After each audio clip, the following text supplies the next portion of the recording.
Достор, сүйлөмдөрдү толуктоо дегенде эле силер чочулай бересиңер. Мунун эч кыйынчылыгы жок. Сүйлөмдөрдү толуктоонун өзү синтаксис. Синтаксисти силер 8-9 класста өтөсүңөр. Ал эми 11 класста кайра кайталайсыңар. Темага киришерден мурда сүйлөмдүн структурасын үйрөнүп алсаң. Синтаксис, пунктуация бул экөө бирге жашайт. Пунктуацияны синтаксистен бөлүп кароого болбойт. Синтаксис сөз айкашынын синтаксисин, сүйлөмдүн синтаксисин, тексттин синтаксисин окутуп үйрөтөт. Сүйлөмдүн синтаксиси, жөнөкөй сүйлөмдүн синтаксисин, кошмо сүйлөмдүн синтаксисин окутуп үйрөтөт. Ал эми кошмо сүйлөм синтаксиси өз ара эки топко бөлүнөт. Тактап айтканда, тең байланыштагы кошмо сүйлөм синтаксиси, багыныңкы байланыштагы кошмо сүйлөмдүн синтаксиси. Тең байланыштагы кошмо сүйлөм өз ара экиге бөлүнөт. Байламтасыз тең байланыштагы кошмо сүйлөм, байламталуу тең байланыштагы кошмо сүйлөм.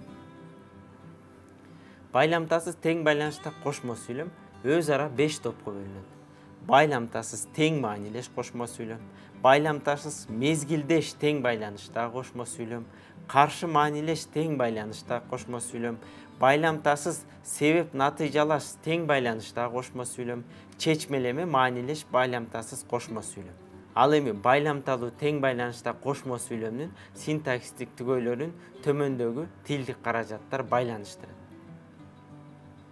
Байланыштыргыч байламталар жана да, себеп байламталар андыктан анткени, каршылагыч байламталар бирок, божомолдогуч байламталар же болбосо, шарттуу байламталар эле жана башка. Сиздерге белгилүү болгондой, багыныңкы байланыштагы сүйлөм өз ара 9 топко бөлүнөт. Мезгил багыныңкы сүйлөм, шарттуу багыныңкы сүйлөм, себеп багыныңкы сүйлөм, максат багыныңкы сүйлөм, сыпат багыныңкы сүйлөм, каршы багыныңкы сүйлөм, салыштырма багыныңкы сүйлөм, өлчөм багыныңкы сүйлөм, орун багыныңкы сүйлөм. Эми келиңиздер, жалпы республикалык тестте ушулардын ичинен кайсынысы көбүрөөк колдонулат? Ошолорго басым жасайлы. Биринчиси мезгил багыныңкы сүйлөм, экинчиси шарттуу багыныңкы сүйлөм, шарттуу багыныңкы сүйлөмдөр берилет. Себеп багыныңкы сүйлөмдөр баардыгынан көбүрөөк колдонулат. Максат багыныңкы сүйлөмдөр да берилиши мүмкүн. Сыпат багыныңкы сүйлөмдөр башкаларына караганда көбүрөөк колдонулбайт. Каршы багыныңкы сүйлөмдөр берилиши мүмкүн. Өлчөм багыныңкы сүйлөмдөр берилиши мүмкүн. Жана башка. Дүйнөдө сүйлөмдүн 200дөн ашык аныктамасы бар. Окумуштуулар тарабынан Виноградовдун аныктамасы колдоого алынып келе жатат. Анын берген аныктамасы боюнча алып караганда, сүйлөм ойду калыптандыруучу жана аны кабарлоочу, билдирүүчү каражаты болгон кептин грамматикалык жактан уюшулган жыйнактуу бүтүн бирдиги. Сүйлөм пикир алышуунун каражаты. Ошондуктан тил илиминде негизги критерийлердин бири катары сүйлөмдө белгилүү мазмундун, ойдун берилиши эсептелет. Сүйлөм чындыктан кабар берет. Ошол эле учурда сүйлөп жаткан адамдын чындыкка болгон пикирин дагы билсек болот. Ошондуктан жалпы республикалык тесттеги сүйлөмдөр да турмуштан алынат. Турмуштун мисалдары деп билишибиз керек. Келиңиздер, төмөндөгү эки сүйлөмдү карап көрөлү. Жаан нөшөрлөп жаап жаткандыктан классташтар менен экскурсияга чыктык. Бул сүйлөм грамматикалык жактан туташканы менен маанилик же болбосо семантикалык, логикалык жактан туташпай калган.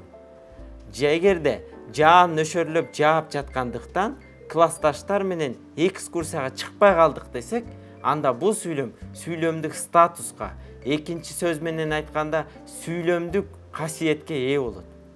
Ошол эле сыяктуу экинчи мисалда үйүбүздүн кейпи жаман болгону менен үй ичиндеги ээсинин пейили начар. Бул сүйлөмдө өз алдынча турганда сүйлөмдүк касиетке ээ болбойт.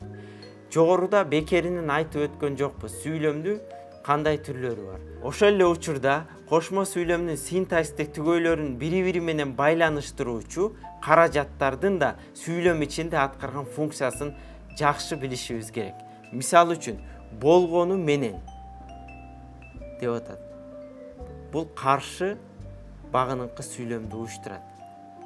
Дайыма эле каршы багыныңкы сүйлөмдү уюштурат дегенге болбойт. Сүйлөмдүн маанисин чечмелеш үчүн лексикалык, морфологиялык бирдиктерге да көңүл буруш керек. Демек, синтаксти жакшы билиш үчүн лексиканы дагы, морфологияны да жакшы билиш керек. Ошондуктан булар тил системасы деп аталат. Үйүбүздүн кейпи жаман болгону менен үй ичинде ээсинин пейили начар.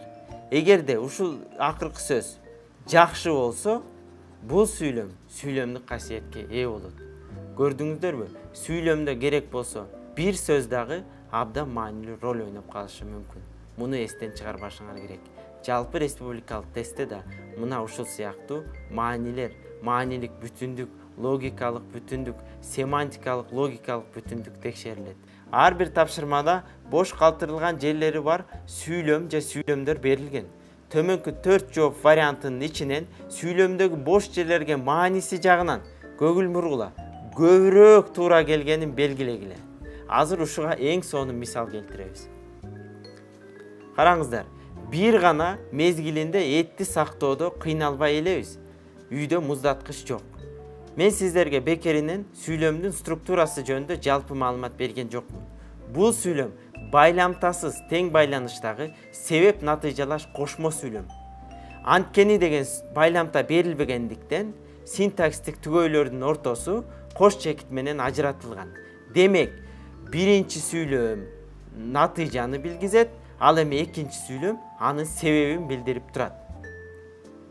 Жогоруда айтып өткөндөй, көбүрөөк туура келген жоопту белгилешибиз керек.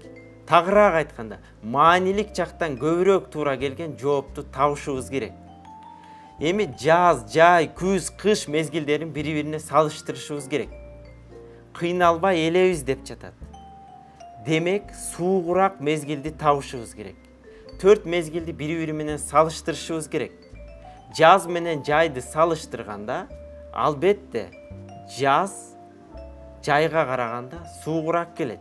Ал эми күз менен кышты салыштырганда, албетте күзгө караганда кыш суук болот. Эми жаз менен кышты салыштырганда, албетте кыш суук болот. Ошондуктан туура жооп Г вариант. Достор, эмки сабактарда мисалдардын үстүндө иштейбиз.